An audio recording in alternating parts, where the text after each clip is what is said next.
Hello people, welcome back to the channel. In this one I'm going to be going over why you can't make a woman happy. This lady explains it. I've watched the first minute and a half and she just nails it, really. Um, and it kind of this is the reality. So I mean, this is my opinion on women, and this is a woman telling you how women operate. So let's have a listen. The channel is Monica Almaguer. I think that's how you pronounce it. Let's have a little look. Law number 4, you are not the source of her happiness.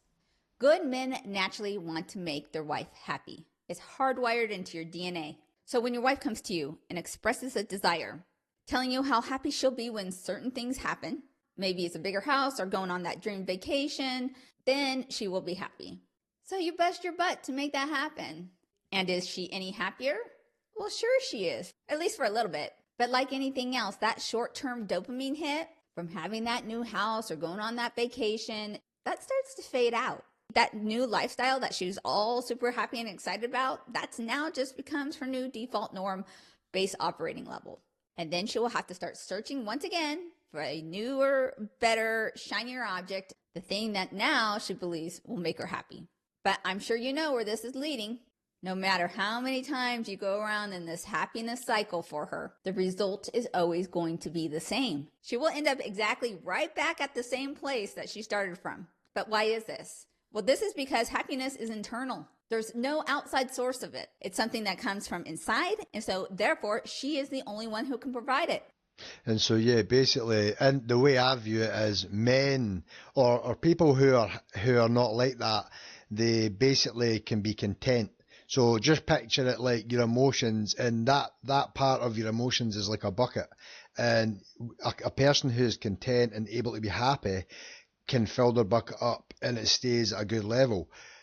But whereas with a person who is constantly looking for more and more and more, and they're never happy, never content, it's got to be more and more and more, they've got like a hole in their bucket, so it's like a bottomless pit. You can't keep it. It's got to keep getting fulfillment because it can't stay at a certain level. It's got to keep, it keeps draining so quickly. That's just how they operate. It's strange, but that's the way I view it, and that's pretty much how it is. They just can't be content and happy with what they've got, you know. They always want more and more, and that's the way it is. How? Well, very simply, she has to choose it. And usually, if somebody is not happy, it's because they don't really have a proper level of gratitude for all those small little things that we take for granted every day, like your ability to walk, being born smart, being born in the United States, being born in a time that they have antibiotics. Like, I think about these things. Even the dentist, we all hate going to the dentist, but my gosh, what if we were at the time where they didn't have proper dentistry? If you've ever had a toothache, you know how awful pain that is. Having hot running water. This is something that's fairly new in history. Being able to just turn on a spigot and clean hot water comes out. Being happy to have a fantastic bed to go to sleep in. If you can't appreciate the things that you already have, no amount of extra things is going to make a difference to your level of happiness. Like, our basic level of living is so amazingly rich that we just forget. We forget how blessed we are in our life because we always see on social media everyone going on those vacations and having the nicer cars and going out to dinners, and it makes us feel inadequate. But this is a lack of gratitude issue. We are more abundant and blessed than we have ever been in any point of history. And Yeah, so it's like the more women get, the more greedy they get. It's just like a monster. You create a monster. Like if you were to go back 40, 50 years ago, they would have a house. Maybe if they were lucky, they'd have a TV, and things were so much more basic, and you would appreciate the little things more. But now we live in a world where pretty much everything and more that you can imagine is at our fingertips. And it's like women are more ungrateful and more demanding than ever. It's insanity. And this is what it is. It's like a pit that, like, the more you give them, the bigger the hole gets. It's just like an insane cycle of it just gets worse and worse. And then you have to give them more and more, and they're constantly unhappy and unhappy. And it's just like it gets to a point where there's nothing you can really do. There's always going to be a problem. You know, that's when you're dealing with somebody that needs more and more and more, they're not worth dealing with. You will be going round in circles for the rest of your life trying to keep somebody happy that is unable to be fulfilled.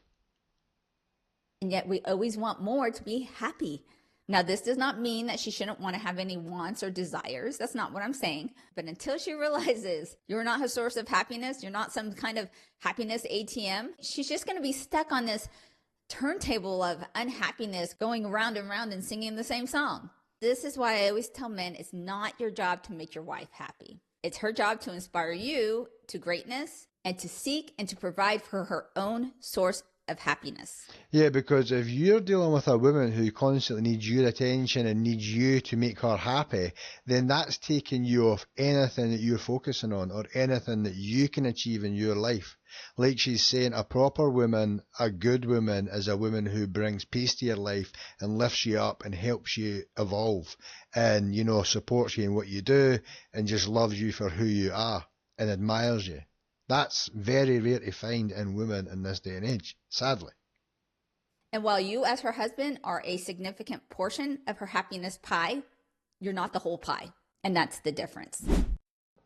Yep, so I just thought I would bring that quick video as I thought it really was she put it in a good way to explain it, just to let you understand. And I agree exactly with her point. Exactly. So that's coming from the horse's mouth. That's a woman telling you. And this is what I've figured for a long time, what she's saying. Here, my wife is perpetually not happy and she blames most of it on me. That is what your life will be. If you want your life on repeat to be that, and you're constantly chasing your tail and trying to make somebody happy that you cannot make happy, if they can't make themselves happy, if they themselves cannot make themselves happy, you will not be able to. Temporarily, but then you're stuck in a constant loop of having to top up their happiness and their dopamine hits. So you have to avoid women like that, send them on their way with good wishes, if it's not too toxic, but do not deal with that at all. How many millions of women have filed for divorce because I'm not happy? You see? My wife doesn't know why she's unhappy, but she's sure it's my fault. So, until the next time, people, peace.